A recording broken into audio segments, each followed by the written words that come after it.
Depuis ces quelques dimanches, aujourd'hui c'est le 3e dimanche, où nous parlons de ces sujets chrétiens et argent. On a utilisé les mots argent pour parler de toute forme de ressources. Le but de cet enseignement, c'est en fait se dire basiquement que les raisons de fécondité, de mobilisation de ressources, de bénédiction, de faveur, les raisons de mariage et toutes ces raisons-là, en fait, c'est pas d'hier que les gens ont commencé à chercher Dieu dans le monde pour ça. Partout dans l'univers, depuis la nuit des temps, les gens avaient cette habitude d'aller prier, d'aller chercher Dieu dans la prière à travers ces genres de choses, à cause de ces genres de choses. C'est là qu'ils priaient. Certains même donnaient la nature, j'allais dire, le nom ou la place de Dieu à toutes les personnes qui pouvaient être capables de répondre à ce besoin-là. Alors si quelqu'un pouvait leur donner de l'eau parce qu'ils attendaient, il devenait le Dieu de l'eau. Ou même s'ils ne savaient pas qui leur a donné ça, ils baptisaient cette fécondité le Dieu de la fécondité. C'est pas d'hier, ça ne s'est pas inventé en Afrique à cause de nos besoins des ressources. Ça ne s'est pas inventé là. Les êtres humains ont toujours eu besoin que quelqu'un puisse répondre à leurs ressources. Alors qu'est-ce qui se passe dans ce temps-ci? Il se passe que les chrétiens et nous, les enfants de Dieu, qui disons que nous avons le Dieu véritable, si nous l'avons vraiment, nous devons être capables de répondre à cette question. Toutes ces questions qui se posent là, que tous les êtres humains vont poser à n'importe quel autre Dieu quand il l'invente. Qu'est-ce que notre Dieu, le Dieu de la Bible? Qu'est-ce que lui, il répond vis-à-vis de ça? Qu'est-ce que le Dieu de la Bible répond par rapport à cela? Et nous sommes dit, si on demande à tous les dieux, comment ils ont fait, quelle est leur notion du succès? Chaque religion va expliquer ça. Si nous, en devenant chrétiens, on comprend que les succès, ce n'est pas amasser, les succès, c'est apprendre à atteindre les objectifs pour lesquels Dieu t'a créé, en se rassurant qu'en fait, en réalité, on est capable de finir sa course en disant tout est accompli. Alors, comment on définit l'argent? Parce qu'il faut en parler. Comment on définit les ressources autour de nous? Qu'est-ce qu'est notre Dieu et qu'est-ce que la Bible dit sur la manière de gérer les ressources? C'est de ça qu'on parle. Et voilà, maintenant, ça fait 3 dimanches. Les premiers dimanches, on a eu le temps d'introduire ce sujet, de parler qu'est-ce qu'un chrétien? Qu'est-ce qu'est l'argent? On a eu le temps d'en parler. Au second dimanche, on a pris beaucoup plus de temps de se poser la question, en réalité, pourquoi Dieu nous donne l'argent? C'est important, non? Se poser cette question. Et c'est cette question-là qu'on s'est posée depuis la semaine passée. Et qu'est-ce qu'on est en train de faire? On est en train d'y répondre. La semaine passée, le dimanche passé, je n'ai pas répondu directement à la question en disant « Dieu nous donne l'argent parce que ». Mais on a commencé à se donner quelques affirmations. On s'est dit « Dieu ne nous donne pas l'argent ». C'est une façon de formuler cela pour focaliser chacun d'entre nous sur l'essentiel. Dieu ne nous donne pas l'argent, il nous donne le souffle de vie, l'intelligence, le talent, le travail et la bénédiction. Ce sont ces 5 choses que Dieu met à notre disposition qui sont en réalité le moyen de répondre à nos ressources. On a parlé de ça les dimanches passés. Et on a aussi dit, tu n'as pas besoin d'argent. Tu as plutôt des besoins que l'argent peut résoudre et Dieu peut le faire sans argent. Des fois, nous pensons et nous abordons même Dieu en lui faisant sentir que lui et nous sommes obligés par le système monétaire. Si dans votre moment de prière, dans votre relation avec Dieu, vous lui faites sentir qu'en réalité, vous deux, vous cherchez la même chose. Écoutez les chrétiens prier. C'est comme s'ils sont en train de dire, Dieu et toi et moi, on sait qu'on est en train de chercher l'argent. Trouve-moi l'argent.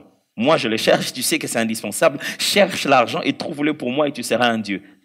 Le jour où Dieu a parlé de bénir l'homme, le jour où Dieu a créé l'être humain sur la terre, le système monétaire n'existait pas. Il existait des besoins. Il les a mis dans l'homme. L'homme a des besoins. Mais en réalité, il ne faut pas absolument l'argent pour résoudre tous ses besoins. Et en réalité, on doit prendre ça dans notre cœur et le comprendre très bien que même quand j'approche Dieu, je ne l'approche pas pour l'argent. Je l'approche en tant que la source de mes ressources. Je l'approche en tant que celui qui a la réponse à mes questions. Aujourd'hui donc, faisons évoluer ce sujet en lisant d'abord le premier texte qui est dans Matthieu, chapitre 25, à partir du verset 14 à 30. Ça sera un peu long. Matthieu, chapitre 25, 14 à 30. Ça sera un peu long, vous avez tout le temps. Vous êtes devant chez vous, vous êtes à la maison. Lisons ensemble. Il en sera comme d'un homme qui, partant pour un voyage, appela ses serviteurs et leur remit des biens. Et leur remit ses biens. Il donna 5 talents à l'un, 2 à l'autre, et un au troisième. Donc 5, 2 et 1. À chacun selon sa capacité, et il partit. Aussitôt celui qui avait reçu les 5 talents s'en alla. Les fit valoir. Il gagna 5 autres talents. De même, celui qui avait reçu les 2 talents en gagna 2 autres. Celui qui n'en avait reçu qu'un alla faire un creux dans la terre et cacha l'argent de son maître. Longtemps après, le maître de ses serviteurs revint et leur fit rendre compte. Celui qui avait reçu les 5 talents s'approcha, en apportant 5 autres talents, et il dit, « Seigneur, tu m'as remis 5 talents, voici, j'en ai gagné 5 autres. » Son maître lui dit, « C'est bien, bon et fidèle serviteur, tu es fidèle en peu de choses. Je te confierai beaucoup. Entre dans la joie de ton maître. » Celui qui avait reçu les 2 talents s'approcha aussi et il dit, « Seigneur, tu m'as remis 2 talents, voici, j'en ai gagné 2 autres. » Son maître lui dit, « C'est bien, bon et fidèle serviteur, tu as été fidèle en peu de choses, je te donnerai beaucoup, entre dans la joie de ton maître. » Celui qui n'avait reçu qu'un talent s'approcha ensuite et il dit, « Seigneur, je savais que tu es un homme dur, qui moissonne où tu n'as pas semé et qui amasse où tu n'as pas vanné. J'ai eu peur.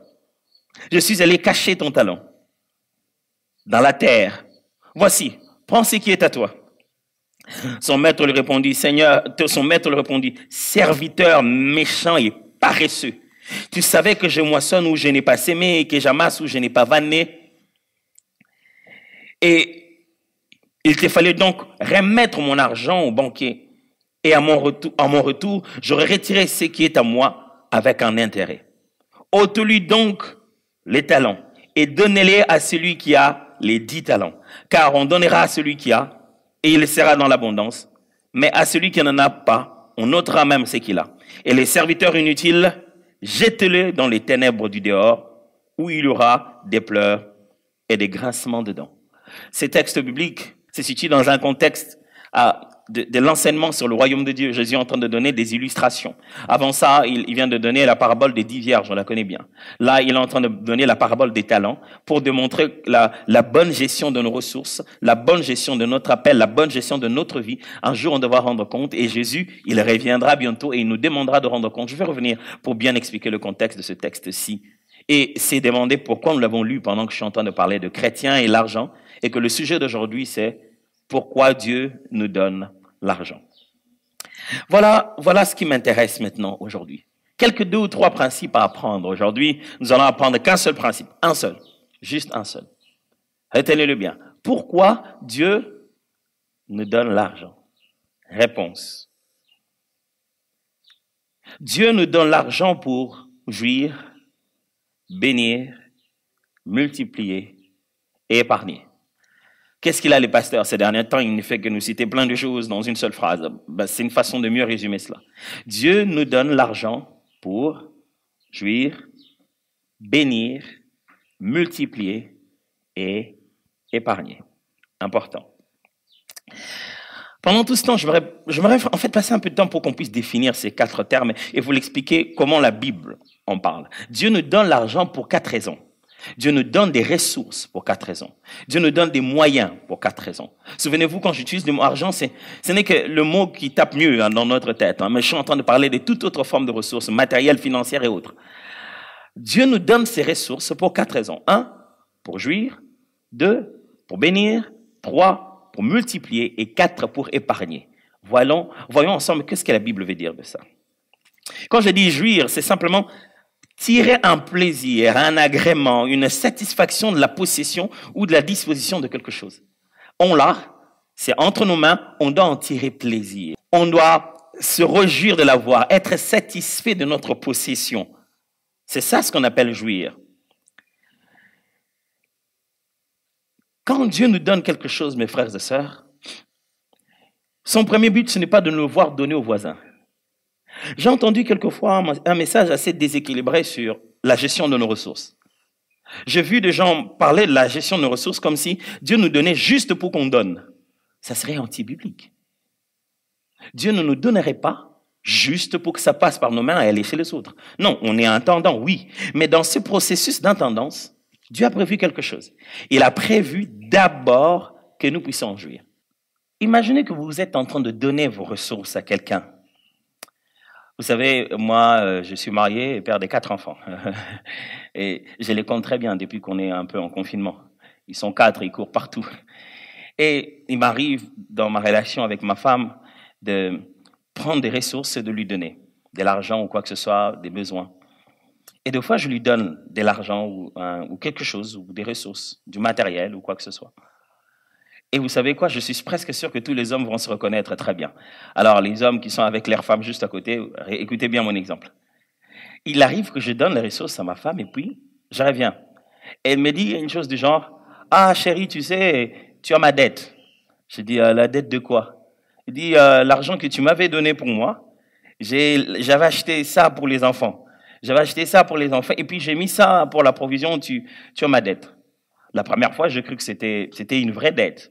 Mais depuis le jour où j'ai compris que tous les hommes ont des dettes de leurs femmes qui durent de la nuit de temps, je ne sais pas si dans les jardins d'Éden, il y avait aussi ce problème, mais tous les hommes, ils ont tout le temps. J'imagine, il y a un homme qui tape sa femme et se dit, voilà, les pasteurs en parlent. Mais en fait, ce que je vais dire ici, est-ce que vous avez déjà constaté pour les hommes que des fois, vous donnez des moyens ou des ressources, mais votre femme ou votre frère ou votre sœur, qui que soit et qui est gestionnaire, à qui vous avez donné pour lui, regardant le besoin, il s'est dit, non, il faut que je fasse quelque chose. Il va donner ce que vous lui avez donné à lui et rentre vers vous pour vous dire, ah, écoutez, ce que vous m'avez donné, je donne aux autres. Comment vous vous sentez? C'est exactement le même sentiment que Dieu a. Dieu dit, je t'ai donné à toi pour acheter pour toi. Tu as pris ce que je t'ai donné à toi. Tu as pensé être plus pourvoyeur de l'univers en donnant ça aux autres. Frères et sœurs, quand Dieu nous donne des moyens, c'est à nous qu'il veut faire plaisir. Quand je donne des moyens à ma femme, c'est sur elle que je veux voir ce collier. C'est elle que je veux voir être totalement brillante avec cet apport que j'ai mis en elle. Je veux que quand elle marche au milieu des autres femmes, elle soit capable de dire, ah voilà, mon mari m'a donné ça. Je veux que ça fasse partie de son sourire, de sa joie. Je veux qu'elle rayonne avec le cadeau que je veux la voir sourire parce qu'elle a eu. Je veux la voir m'embrasser fort et dire, oh merci chérie. Je vais passer quelquefois à la maison, le voir utiliser ce que je lui ai donné. Je ne veux pas que demain elle me dise, ah tu sais chérie, ce que tu m'avais donné, j'ai donné ça aux enfants de la rue. Ah tu sais, le collier que tu m'avais acheté spécialement, j'ai fait cadeau à ça. Attention, il y a de l'équilibre. Dieu quand il nous donne, c'est pour démontrer qu'il est responsable de nos vies. Et quand on vient chez vous, on ne trouve pas sa façon de vous prendre en charge. Qu'est-ce qu'on dit? Imaginez que les ressources que j'ai données à ma femme étaient pour qu'elle aille en voyage. Elle se retrouve avec d'autres femmes qui ont voyagé. Et on lui dit, madame, il y a des dépenses à faire. Elle dit, ah, moi, j'en ai pas assez. Mais votre mari, vous n'avez pas donné de moyens? Et on se dit, mais vraiment, les pasteurs attendent, ne s'occupent pas de sa femme. On l'a vu là-bas. Elle manquait même des $100. Mais j'avais donné. Mais elle a donné à quelqu'un d'autre. Ah, et c'est une illustration. Et attention, il ne faut pas avoir ce regard sur ma femme. C'est une illustration.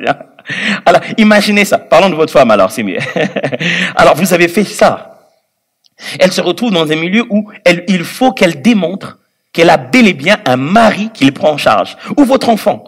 Il se retrouve à l'école, il faut qu'il démontre qu'on lui prend en charge et qu'on lui avait donné son goûter avant de partir. Il se retrouve dans cette condition-là et les autres sont en train de manger et lui, il avait pris son goûter, il avait donné, je sais pas moi qui, à la sentinelle ou quoi que ce soit. Qu'est-ce que vous allez dire? Il avait bon cœur? Frère, quelquefois quand Dieu nous donne, nous pensons que comme il n'est plus là, donc c'est à nous de donner tout à tout le monde. C'est faux. Le premier but pour lequel Dieu vous donne, c'est vous qu'il veut voir sourire. C'est à vous qu'il veut faire du bien. Alors la première raison pour laquelle Dieu nous donne de l'argent, c'est pour que nous puissions en jouir. Lisons. 2 Corinthiens chapitre 9 verset 8. 2 Corinthiens chapitre 9 verset 8. Et Dieu peut vous combler de toutes sortes de grâces afin que possédant toujours en toutes choses de quoi satisfaire à vos besoins. C'est la Bible. Ce n'est pas égoïste, mes frères. C'est la prise en charge, c'est la paternité. Un père responsable s'occupe de ses enfants. Il leur donne pas des jouets pour aller jouer avec les autres. Il prend d'abord soin d'eux. Il s'occupe de leur santé.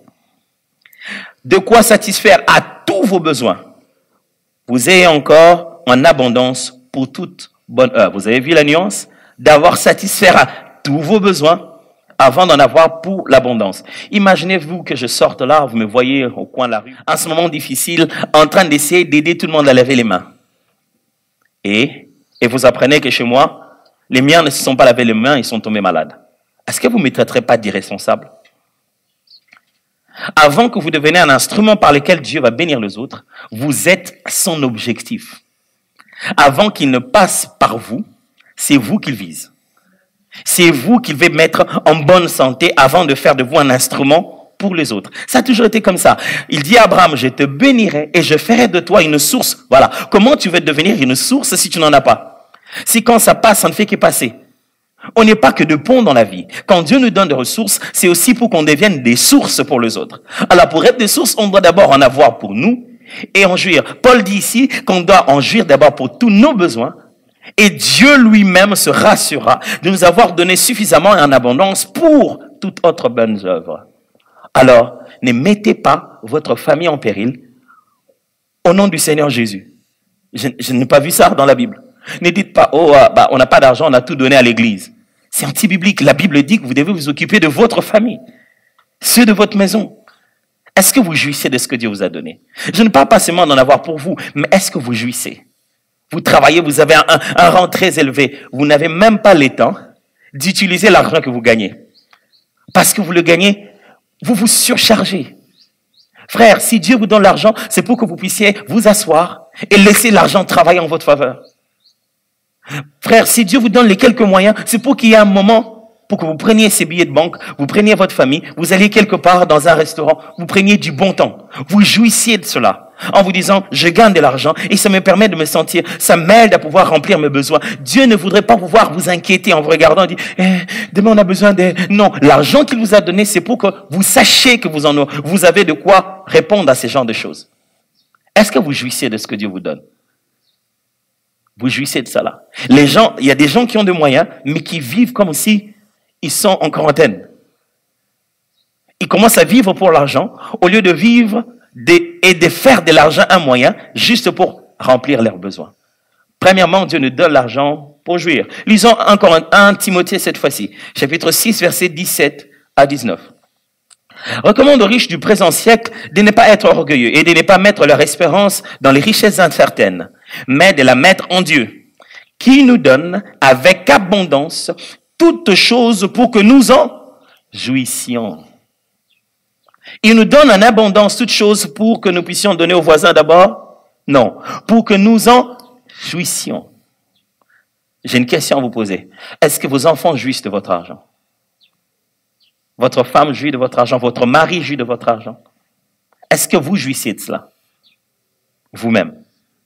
Jouir, c'est-à-dire se satisfaire de sa possession. Être dans l'agrément, c'est dire, c'est agréable, merci Seigneur de m'avoir donné ça, ça m'a permis d'être un peu à l'aise. Est-ce que ceux qui sont avec vous, ceux pour qui vous êtes responsables, jouissent de ce que vous avez? Recommande-leur de faire du bien, d'être riche en bonnes œuvres, d'avoir la libéralité et la générosité. Ça vient après. Et c'est d'ailleurs ça mon deuxième point.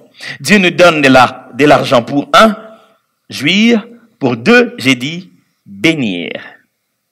Bénir. Les chrétiens, quand nous parlons beaucoup de la bénédiction, nous la voyons qu'une chose unidirectionnelle. Nous venons à l'église pour que Dieu nous bénisse et que nos voisins nous bénissent, c'est compris que quelqu'un me bénisse dans la vie. Non. Quand Dieu vous bénit, pour que vous jouissiez, mais c'est aussi pour que vous deveniez source de bénédiction.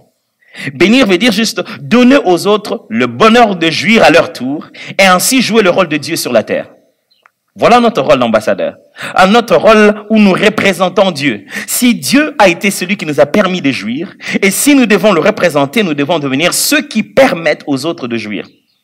C'est pourquoi il ne nous donnera pas seulement pour notre satisfaction, je l'ai lu tout à l'heure, il nous en donnera suffisamment aussi pour faire du bien. Je sais que vous avez acheté autant de désinfectants pour vous assurer que vous ne serez pas atteints. Ceux qui n'en ont pas acheté, pensez à eux aussi. Parce que si ils sont malades, c'est là que vous devenez aussi dangereux. Ça devient aussi dangereux pour vous. Partagez les ressources qui vous sont disponibles pour que les autres jouissent de la même chose.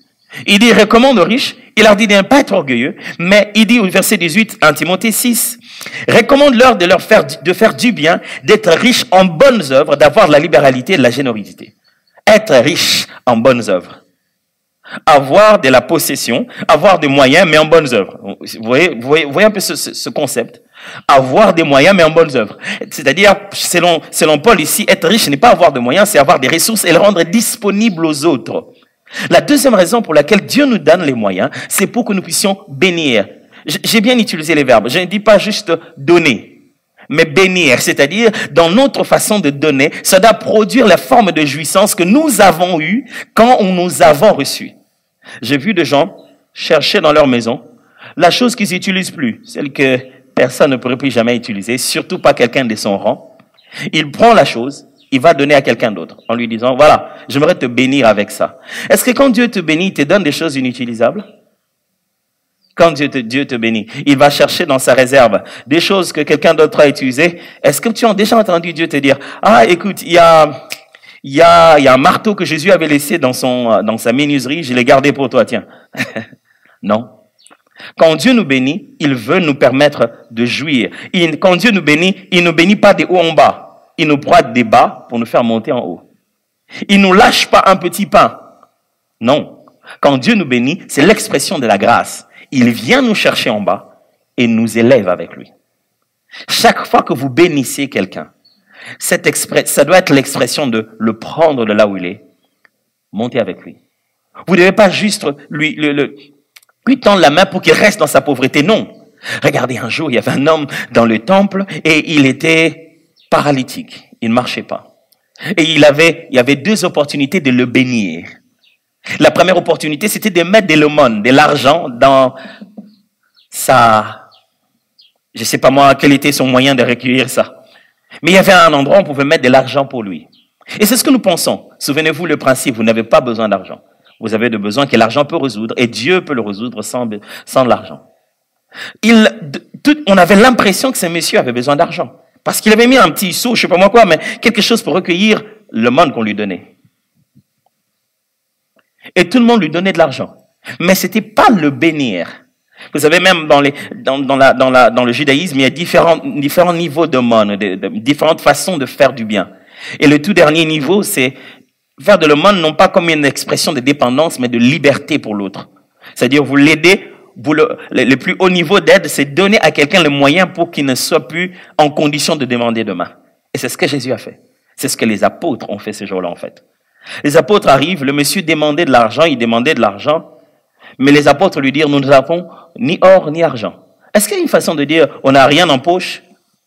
Non, pas d'abord. C'est pour lui dire, nous n'avons pas à regarder cette situation de haut en bas, comme si tu avais besoin des pièces et tu t'es débrouillé toi-même. Nous devons le regarder comme Dieu. Baisser, descendre jusque là où tu as le plus besoin de Dieu. Et une fois qu'on aura impacté cet endroit-là, le résultat, c'est que tu seras devenu comme l'un d'entre nous. C'est ça, bénir. Quand vous bénissez quelqu'un, il devient comme vous. Quand vous bénissez quelqu'un, vous le faites monter à votre niveau. Très souvent, les gens ne bénissent pas, vous savez. Ils vous donnent de quoi rester loin d'eux et rester dans vos conditions. Ils vous donnent quelque chose pour que ça entretienne votre problème et de temps en temps, vous pouvez faire recours à eux. Mais bénir quelqu'un dans la Bible veut dire faire de lui comme quelqu'un qui est comme toi. En ceux qui l'ont reçu, à ceux qui croient en son nom, il leur a donné le pouvoir de devenir enfants de Dieu. La Bible dit, tel il est, tel nous sommes aussi. C'est ce que Jésus est venu faire. Il a dit, afin que là où je suis, vous y soyez. Bénir quelqu'un, c'est lui faire partager ce que tu as. Pas lui ramasser les miettes ou lui donner. Frère, est-ce que vous savez bénir? Parce que Dieu vous donne pour bénir. Est-ce qu'autour de vous, les gens sont bénis? Pasteur, ça veut dire quoi? Si moi j'ai un véhicule, je dois permettre à quelqu'un aussi d'avoir un véhicule. Non, je dis, si vous avez un moyen de résoudre votre problème de déplacement, faites de votre mieux, selon les richesses que Dieu vous donne, selon le surplus qu'il vous donne, de pouvoir aider les autres à résoudre ce problème-là. Bénir quelqu'un, c'est l'aider à résoudre un problème. Pas juste lui donner de quoi maintenir ce problème. Allez. Je vais arrêter là pour dire quelque chose de très important. Peut-être ce n'est pas une expression mondiale. Là, maintenant, les cultes passent partout. J'aurais bien voulu vous avoir là pour parler qu'aux Congolais. Mais je veux parler un peu. Je ne peux pas engager tout le peuple pour ça. Je suis Congolais, c'est ce que j'ai vécu et ce que j'ai continué à vivre au Congo. Mes frères et sœurs, Congolais en particulier, tous dans le monde. Peut-être que c'est beaucoup plus grave, c'est dans le monde entier cette affaire que je vais dire. Quand on dit souvent bénir,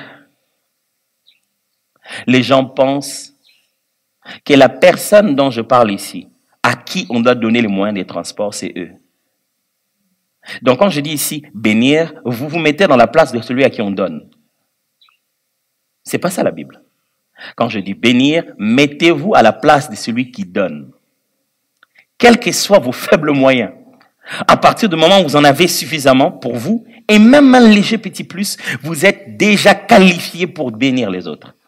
Frère, pensez à la bénédiction comme l'acte que vous posez et non pas un acte dont vous jouissez seulement. Dieu vous donne à vous pour bénir. Alors aujourd'hui, et alors cette semaine, vous allez bénir combien de gens? Certains, ce serait juste le bénir avec des désinfectants. D'autres, juste le bénir avec un seau. Chez vous, vous avez un seau, vous avez tout. Est-ce que vos proches en ont, vos frères, vos sœurs, vos voisins, des gens que vous connaissez, ils ont pris aussi les mêmes précautions? Bénissez quelqu'un. Remettez-le au même niveau que vous résolvez son problème avec ce que Dieu vous donne en plus. L'histoire que nous avons lue au début de ce message, c'est la parabole des talents. Il y a plus ou moins la même chose dans le livre de Luc, où on est en train de parler de la parabole des mines. C'est ça l'expression, c'est ça l'expression monétaire là-bas. C'est plus ou moins la même chose, c'est plus ou moins la même histoire, mais je vais rester ici dans cette version. Un grand chef, quelqu'un, un grand roi, un notable qui devait aller en voyage, qui devait aller ailleurs, c'est ce que Jésus raconte comme parabole, a appelé 3 de ses serviteurs, il leur a donné des talents, chacun selon sa capacité. À l'un, il a donné 5, à l'autre 2, à l'autre, il a donné un seul talent. Et puis, il est parti en disant, il allait revenir pour lui donne des comptes. C'est-à-dire, il leur avait pas donné que pour eux, il leur avait donné et il devrait rendre un rapport un jour quand il reviendra. Et cette parabole nous enseigne tellement de leçons de bonne gestion des ressources de Dieu, de ceux dont on est en train de parler aujourd'hui. Mais je vais commencer d'abord par lever 2 ou 3 équivoques. Le mot talent qui est utilisé ici, ça ne veut pas dire habileté. Parce qu'aujourd'hui, quand on dit talent, parabole des talents, les gens pensent tout de suite, frère, on parle des paraboles des talents, toi tu joues à la guitare, pourquoi tu es en train d'enfuir ton talent? Le mot talent là, ce n'est pas habileté, ce n'est pas don, ce n'est pas capacité matérielle, capacité humaine, non. Le mot talent ici, en fait, c'est unité. Une unité de poids, une unité, une sorte de monnaie commerce, des monnaies économiques. C'est une unité de poids qui servait pour pouvoir montrer des valeurs. Un talent, en fait, en son époque, était d'environ 36 kg. Vous verrez, les approximations d'après chaque commentateur sont un peu différentes. Mais c'était à peu près 36 kg pour un talent d'or. Un talent, je précise, parce que souvent on a tendance à avoir pitié de celui qui en avait qu'un, et on trouve que le maître est sans pitié. Pourquoi il lui avait donné qu'un talent? Il lui a remis que les talents qu'il avait, mais pourquoi il est fâché contre lui? On va étudier les talents, c'est quoi?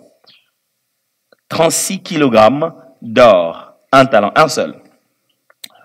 En tant qu'unité monétaire, c'était environ 6000 drachmes, 6000 deniers si vous voulez. Pourquoi j'ai dit ça? Si vous réfléchissez au talent comme si c'était une monnaie, réfléchissez comme ça. Un denier, souvenez-vous, un talent, ça fait presque 6000 deniers. Un denier était le paiement habituel pour une journée de travail. À l'époque, ils étaient payés par jour. Souvenez-vous de la parabole des ouvriers de la dernière heure. Jésus renforce encore ce principe de leur vie et de la réalité économique de l'époque. Un jour de travail, un denier. En essayant de faire des calculs approximatifs de notre système de travail actuel, il vous faut, tenez-vous bien, à peu près, tenez-vous bien, ça dépend de la législation de combien de jours vous travaillez dans votre pays, il vous faut, tenez-vous bien, à peu près 20 ans de salaire pour un seul denier. Quand on lui a donné un denier, celui qui en a eu un, on lui a donné les salaires de 20 ans de travail. Imaginez que vous avez travaillé pendant 20 ans. Certaines personnes n'ont pas travaillé pendant 20 ans. On a pris l'épargne de votre salaire sans qu'on ait enlevé les charges fixes. Non, votre salaire en entier, pendant 20 bonnes années, on vous le donne entre vos mains comme capital. Parce que quand on lit des fois le un talent, on a l'impression que lui n'en avait reçu qu'un. C'est un talent, ce n'est pas un billet de banque, c'est en fait une unité monétaire. Un talent vaut 20, à peu près 20 ans de travail. Ce week-end ici, si vous étiez allé dans la bourse, ou vous étiez allé pour voir un peu les prix des choses, des valeurs, vous saurez que l'or à 1 kg valait 53 540,64 $. 1 kilo d'or en dollars, pendant ce week-end, c'était à 53 540 $. 53 000, 1 kilo d'or. Vous vous souvenez combien un talent vale en kilo d'or? 36 kilos d'or. Faisons le calcul. Un talent, s'il vaut à 36 kilos d'or, aurait été donc à ce jour, le un talent que Jésus lui a donné, tenez-vous bien, c'est dans la parabole, aujourd'hui, le 1 était 1 927 463 $. Je répète, 1 927 463 $. C'est lui à qui on a donné un talent, mes frères, on lui a donné 1 million de dollars. 1 900 000, près de 2000. Oh mon Dieu, j'aurais dû être à l'époque d'un talent. Quand on parle d'un talent, on a l'impression qu'il a été défavorisé. Souvenez-vous, la Bible dit, le maître les a appelés, il les a donnés chacun selon ses capacités. Nous avons l'impression que nous avons reçu peu quand nous nous comparons trop. Il a reçu peu par rapport à qui? La Bible dit, il a donné à chacun selon ses capacités. Ça signifie quoi? Ça signifie que vous avez une compétition. Quelle est cette compétition? Vous avez quelqu'un qui a à peu près 2 mètres, ok? Et qui pèse, je sais pas moi, 100 kilos. Vous avez quelqu'un d'autre qui a à peu près 1 mètre et demi et qui pèse, je sais pas moi, 60 kilos. Et vous avez un autre qui a 30 centimètres et qui pèse à peu près une vingtaine de kilos, trentaine de kilos. Et vous voulez leur donner une compétition de poids, qu'ils puissent tous porter des poids pour que vous puissiez voir comment ils portent de poids. Vous n'allez pas prendre le poids de 50 kilos et le donner à tout le monde pour qu'ils fassent l'exercice. Ça ne serait pas de l'équité. Vous devez calculer la capacité de chacun et réfléchir en termes de pourcentage. Vous voulez leur donner un poids qui fait à peu près 10% de leur propre poids. Ce qui fait que celui qui a 200 kilos et qui a 2 mètres aurait un plus grand poids si vous le comparez à celui qui est plus court et moins lourd. Si vous comparez, vous avez l'impression que les autres en ont plus et que vous en avez moins. Mais la Bible vous demande de vous comparer à vous-même, à vos capacités. Quand on donnerait aussi, même au plus petit, 10% de son poids, ça serait exactement la même chose. Celui qui avait un talent avait exactement les mêmes opportunités que celui qui en avait 2 et que celui qui en avait 5. 1 927 400. Il faut que les talents reviennent. Hein? Qu'est-ce que nous dit cette parabole? Premièrement, elle nous dit que chacun a reçu quelque chose. La Bible dit chacun d'entre eux. Chacun d'entre eux, tous les 3. Il n'y en a pas un qui n'ait pas reçu. Même celui pour qui vous avez généralement pitié dans cette histoire, il en a reçu un et vous avez découvert qu'il a reçu 1 972 000. Deuxièmement, chacun a reçu selon ses capacités. L'équité, la justice de Dieu, c'est de donner à chacun selon capacité, pas la même chose. C'est pourquoi, mes frères et sœurs, je ne connais pas cet évangile qui vous dit que nous aurons tous des véhicules, nous aurons tous des moyens, nous serons tous super riches, nous aurons tous beaucoup d'argent en banque. Non. Il y a des gens, quand vous leur donnez une certaine somme en banque, ça devient plus lourd que eux. Ils ne pourront plus le gérer. Et Dieu ne peut pas vous demander de gérer une chose qui sera plus lourde que vos compétences. Ça serait injuste de sa part. Dieu vous donnera toujours d'après vos capacités. Troisièmement, chacun devra rendre compte. Cette parabole dit, Dieu vous donne, c'est pour vous, mais pour lui toujours. Même pendant que c'est entre vos mains, vous devez un jour lui rendre compte. Et enfin, chacun sera rétribué. C'est-à-dire, à la fin de tout ça, il vous a donné, quand vous rendez des comptes, il aura quelque chose à dire. Il aura une récompense à vous donner. C'est ce que cette parabole nous dit. La parabole met un accent sur, premièrement, la bonne gestion de ressources que Dieu nous donne. Vous savez, c'est ce que Jésus est en train de dire ici. Qu'est-ce que tu as fait de ce que je t'avais donné? Deuxièmement, le but final est de faire valoir. C'est ce que cette parabole est en train de dire. Le premier, la Bible dit, l'a fait valoir, c'est-à-dire a donné la valeur à cela, a fait en sorte que ça garde la valeur. Je reviens à mon exemple. Si le but était de donner à celui qui a 200 kilos un poids de 10% de sa masse corporelle, imaginez qu'il a maintenant 300 kilos. Comment vous faites les calculs? Il ne peut plus avoir, si ces 10% étaient 2 kilos ou 20 kilos, il ne peut plus avoir 20 kilos à porter. Ça voudra dire qu'il a moins de compétences maintenant. Il n'a pas produit. S'il a 300 kilos maintenant, il faudrait qu'au jour J, quand vous arrivez, il porte non plus 20 kilos, mais 30. Il dit, demain quand je viendrai, si tu montes en 300 kilos, il faut que ça monte aussi à 30. Il est en train de parler un principe économique ici de la dévaluation. Il dit, quand les choses auront baissé des valeurs, ou quand les choses auront, pas que de la dévaluation, mais de la fluctuation monétaire, quand les choses auront changé, je veux que ça garde la même valeur de ce que je vous ai donné. Il a dit, demain, en avoir 2 va équivaler à en avoir que 1, parce que la valeur aura changé. Quand les choses seront devenues plus chères sur le marché, je veux que mes kilogrammes que je t'ai donnés, quand je les mets en unité monétaire, ça ait exactement la même valeur. Je donne encore un autre exemple. Aujourd'hui, on vous donne 100 $ pour la valeur d'un ordinateur. Je dis comme ça. On vous donne en fait un ordinateur qui vaut 100 $. C'est une façon de parler. Demain, il voudrait que la manière dont vous avez pris soin de cet ordinateur-là, ça puisse toujours valoir ce que 100 $ vaut sur le marché. Demain, 100 $ n'est plus à la valeur de 100 $. Il faut 500 pour avoir la même valeur de 100 $. Et votre ordinateur, quand on le met sur le marché, il continue toujours à avoir 100 $ de valeur. Le maître dit, je ne peux pas tolérer ça. Si un ordi vaut 100 et que la valeur réelle des ordis, en réalité, maintenant, c'est 500, multiplie 5 ordis. Comme ça, au moins, avec 5 ordis, je vais avoir la même valeur de l'ordi de départ. C'est ce qu'il est en train de dire. La troisième chose qu'on voit dans cette parabole ici, c'est que l'épargne bancaire est une stratégie recommandée par Jésus. Le maître dans cette parabole est en train de dire ceci. Il dit à celui qui allait enfouir l'argent qui lui a été donné. Il lui dit, mon frère, tu aurais dû le prendre et l'épargner. On est encore là. Dimanche prochain, on va continuer à partir d'ici pour essayer d'apprendre encore les 2 dernières choses. Je dis que lorsque le Seigneur nous bénit, c'est pour premièrement en jouir. Deuxièmement, c'est pour bénir. Et troisièmement, c'est là où nous allions commencer. C'est pour multiplier. Et j'allais commencer à vous expliquer les principes de la multiplication dans ces textes ici. Mais ça, c'est pour le dimanche prochain que nous allons faire cela. Mais avant de finir, j'aimerais vous dire cette belle phrase. Bons et fidèles serviteurs sont des attributs excellents, des attributs d'excellents gestionnaires de ressources divines. Bon et fidèle serviteur, ce n'est pas ce que Dieu va dire à celui qui a gagné plus d'âmes d'abord. Ce n'est pas que les âmes.